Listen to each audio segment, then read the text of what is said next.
Salut jeunes streeteux et bienvenue dans cette 33e épisode de la série Street Workout. Bon, les compétitions régionales sont passées et malheureusement je ne suis pas qualifié. Bon, à vrai dire, je m'y attendais un petit peu. Il y a 3 critères et je suis noté que sur 2 étant donné que je fais pas d'agilité. Oui, j'aurais pu faire un effort et incorporer un petit peu d'agilité dans mes combos, mais c'était pas l'objectif que je m'étais fixé. Mon but, c'était de faire 1 minute de combo au sol pour les qualifications. Et j'ai réussi. Moi, j'ai à peu près réussi une micro-cassure, parce que je me suis rendu compte que 1 minute, c'était long quand même. Mais je suis quand même vachement content des perfs que j'ai réussi à proposer. Et je suis surtout super content du battle que j'ai fait contre Manu. Big up à Manu, il a vraiment fait une perf de ouf. Son statique est extrêmement clean et plus solide que le mien. Donc c'était vraiment un plaisir de participer à cet événement. Même je remercie toute l'équipe Pays de la Loire qui s'est vraiment investie de ouf pour proposer un événement top du top. Franchement, il y avait même des pizzas à la sortie de la salle, que demande le peuple. Du coup, cette compétition étant passée, je vais rattaquer les entraînements plus classiques. Enfin, classique façon de parler, parce que j'avais envie de tester un petit peu le street lifting. Et donc de faire un programme hybride, street workout statique et street lifting. Ça va être super intéressant pour toi parce que tu vas pouvoir voir comment on mixe les deux. Après, l'entraînement que tu vas voir, ça reste un mix selon moi ce que je recherche. Ce serait pas le cas de toutes les personnes qui veulent mixer statique et street lifting. Et je procéderais pas forcément de la même manière si je devais mixer le statique avec du cardio ou avec une autre discipline. Enfin, toujours est-il que j'ai concocté ce petit programme là hors caméra,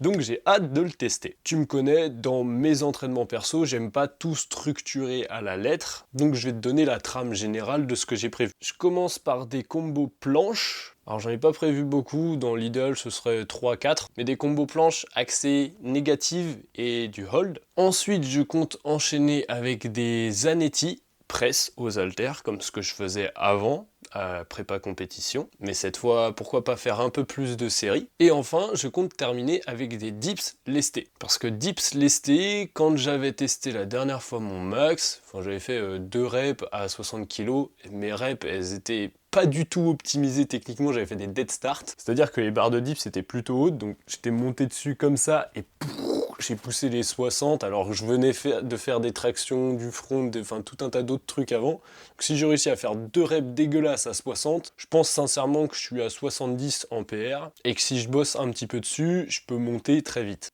Justement, ça me rappelle un défi que j'ai proposé à Yanis. Yanis qui est un très bon ami que j'ai rencontré pendant mes études de sportive et c'est toujours un peu la compétition, tu vois, concours de boules avec lui. Donc comme en ce moment il travaille traction et dips lestés, je me suis dit ok, je vais faire traction et dips lestés, je vais le fumer. Donc pour la séance d'aujourd'hui qui est de l'ordre de la poussée, je vais travailler mes dips. Et pour les séances de tirage qui viendront, je pense travailler mes tractions. Pareil, en fin de séance. Je mets en fin de séance parce que c'est pas ce qui m'intéresse le plus. En soi, dans d'autres programmes, tu pourrais voir les tractions limite en première, ou les dips en premier, parce que c'est des exercices où tu charges super lourd. Et habituellement, en musculation, c'est les exercices où on charge le plus qu'on met en début de séance. J'aurais aussi pu fonctionner comme ça, mais je considère pas encore être suffisamment à l'aise au niveau de la planche pour faire ça. Et même, comme de mon point de vue, la planche m'intéresse un peu plus que les dips lestés, je commence par la planche. Mais j'ai quand même bien envie de fumer Yanis, donc on va commencer cette séance rapidement. Ah ouais, un détail que j'ai oublié de préciser, mais qui a quand même une bonne importance, j'ai pas énormément de charge pour ajuster mes dips. Mais à vrai dire, je compte faire ça avec des poids de tracteur. Les poids de tracteur, ils font tous 25 kg.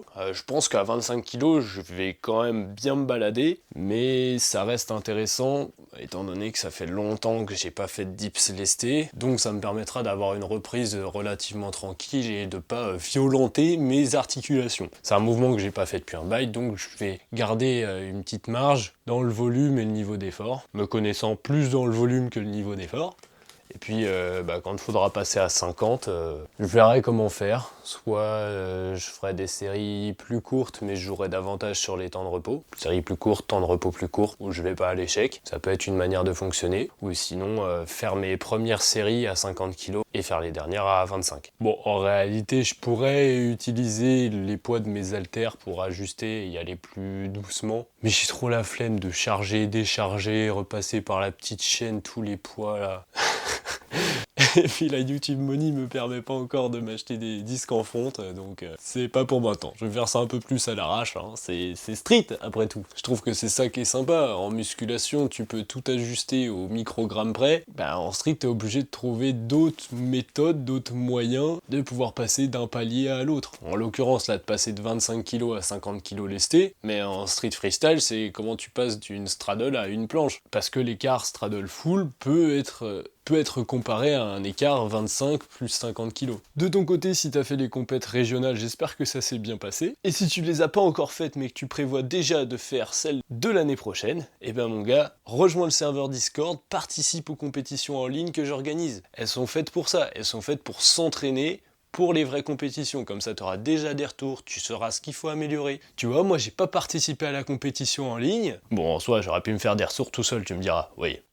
Mais lors de mon passage, j'étais un petit peu juste sur les holds. Pas dans le sens je manquais de force pour les tenir, mais dans le sens je laissais trop mon cerveau fonctionner en mode automatique et je prenais pas le temps de me poser un petit peu pendant les temps de maintien. Donc au final, tout n'était pas forcément comptabilisé. Je dis pas que ça m'aurait permis de me qualifier au championnat national, mais ça m'aurait peut-être permis de gagner plus de battles. Bon, j'espère que les chats vont venir quand même pour le référencement. Bon voilà, je m'entraîne encore dans cet endroit un petit peu dangereux et lugubre, mais cet entraînement est réalisé par un professionnel. Ne refaites pas ça à la maison. Let's go! Allez Mathieu, donne-moi 3 millions de vues.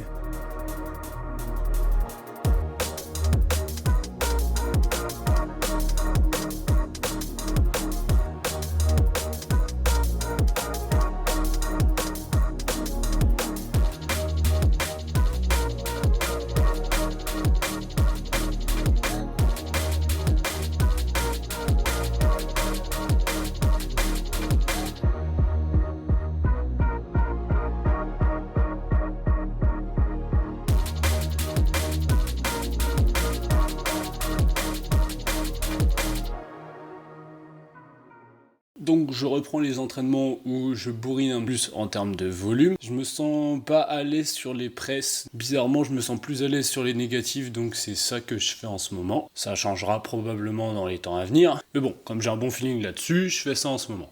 La compétition étant passée, mon objectif c'est plus d'avoir une forme nickel, c'est surtout de forcer comme un bourrin. Donc là la première série est bien passée, je pense que je vais continuer là-dessus et peut-être même rajouter des temps de hold, c'est-à-dire que dès que je tombe, partir en V-sit et repartir en planche après, histoire de forcer un peu plus, parce que là je sens que je suis quand même relativement frais. Donc ouais, encore 2-3 séries comme ça, puis après je pourrai attaquer Zanetti et Dips lesté.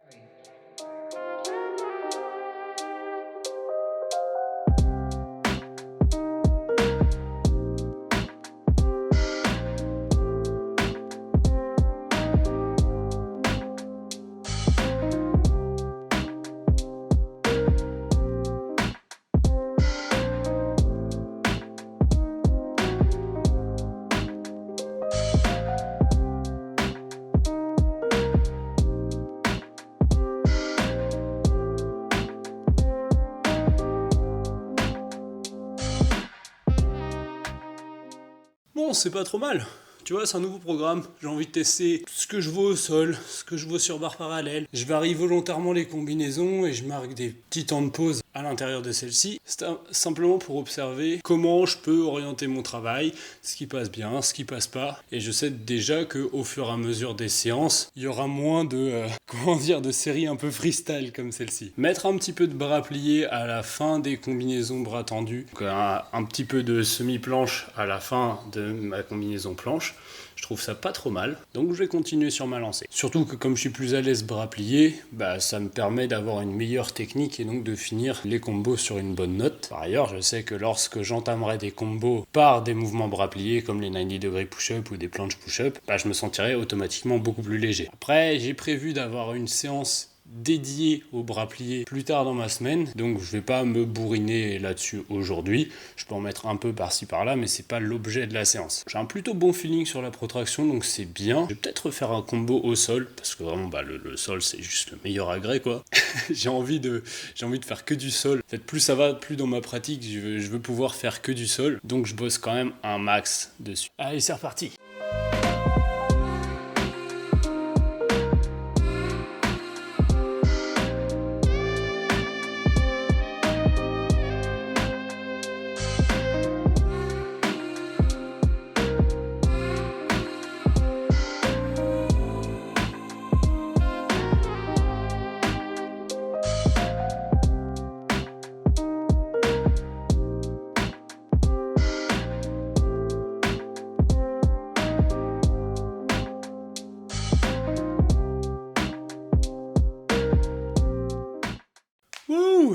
Bon, tu vois, il y a un échafaudage là-haut. Enfin, on le voit pas à la caméra.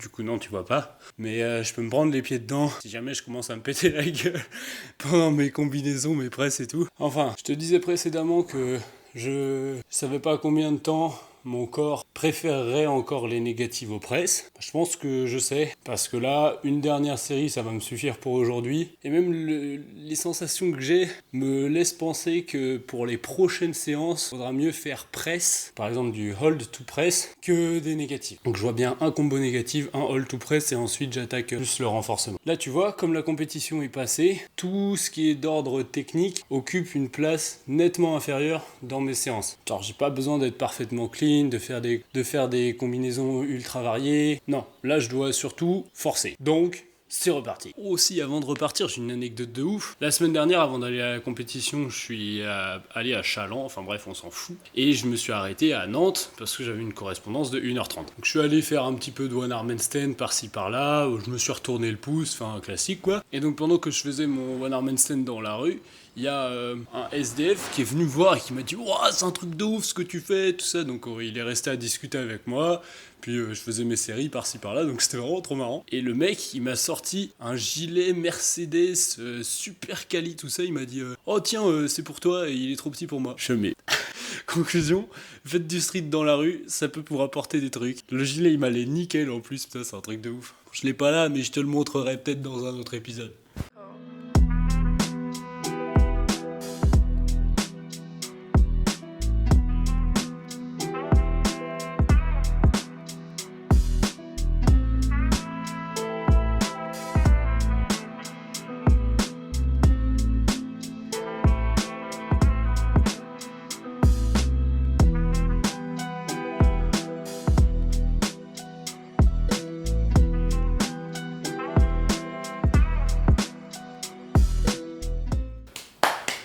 Bon, là j'ai clairement plus de jus en négatif comme je l'avais prévu. Je vais quand même tenter un petit hold to press pour terminer, peut-être même press tout court. À vrai dire, je suis pressé de tester les dips. Donc voilà, un petit hold to press, les anétis et ensuite les dips.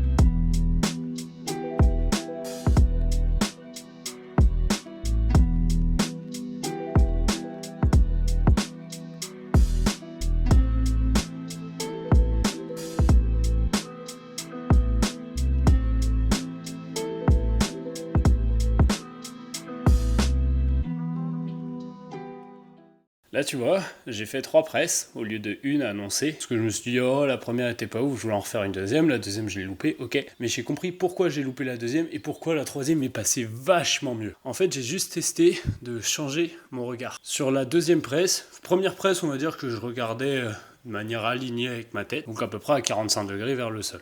La trajectoire était ok, mais mes bras pliaient un petit peu, bon voilà. La deuxième presse, j'ai regardé vers le bas. J'ai regardé vers le bas, mes bras, les creux des coudes en fait, ils ont suivi mon regard. J'ai pas réussi à monter parce que entre guillemets, j'ai tiré trop tôt dans ma presse, au lieu de pousser au départ et ensuite tirer pour me raligner en handstand. Et la dernière était beaucoup mieux parce que j'ai regardé vers l'avant. Et encore une fois, les creux des coudes ont suivi mon regard. Et la presse, elle est montée beaucoup mieux. Voilà, c'est cadeau, c'était le petit tips presse du jour. Et maintenant, je peux enfin attaquer les anétis.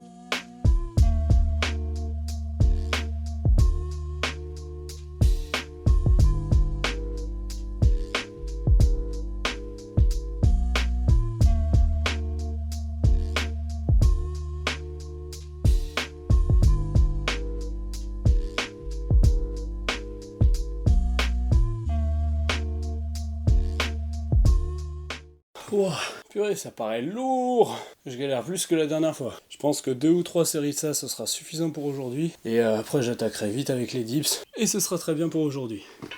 Ah, quoique, un petit peu de Dragon Flag. Bon, la dernière fois, j'avais fait du Dragon Flag lesté. Ça, j'ai pas montré. Dragon Flag, je mets des poids aux chevilles. Donc, je prends des fils, enfin même des petits bouts de corde. Et j'attache des poids directement aux chevilles. Alors, je le fais pour du Dragon Flag, mais je le ferai pas sur des mouvements type poussée. Là, Dragon Flag, il y a les abdos qui prennent. Si les abdos, ils lâchent, bon bah il y a tout qui lâche, ça tombe. Et grosso modo, c'est plus dur de sneaker le dos ici que dans des mouvements comme la planche ou le back lever. Donc ça, j'en parle dans Bible of Static, mais si tu veux te lester aux chevilles, fais-le plus sur des mouvements de tirage.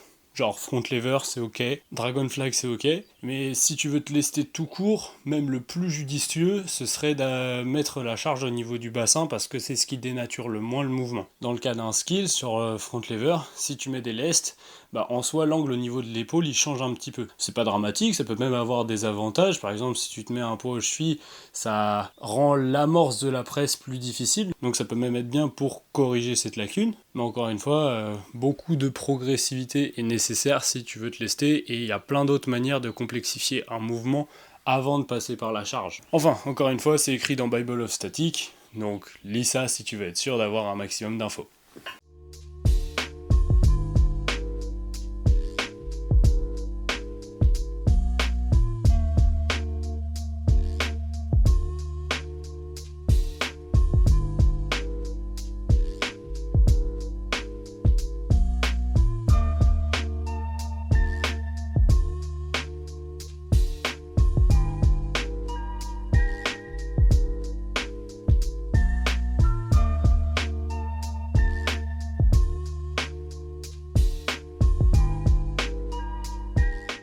Bon, ça paraissait vraiment ultra dur comme série.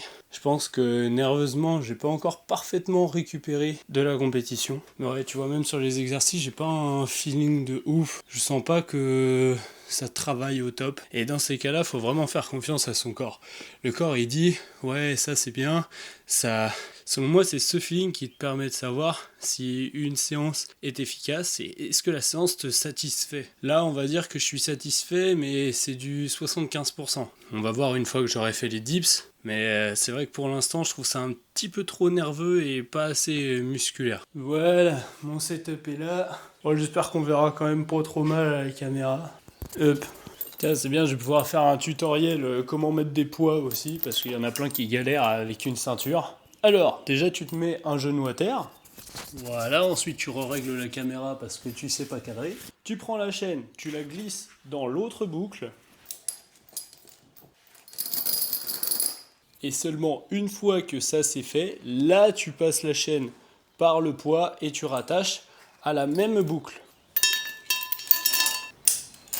Ça te sera d'autant plus utile de fonctionner comme ça si t'as qu'un seul mousqueton. Bon, moi j'en ai deux, ça va, mais on sait jamais. Et si t'as pas des grandes cannes, tu peux même faire 2 boucles au niveau de la chaîne.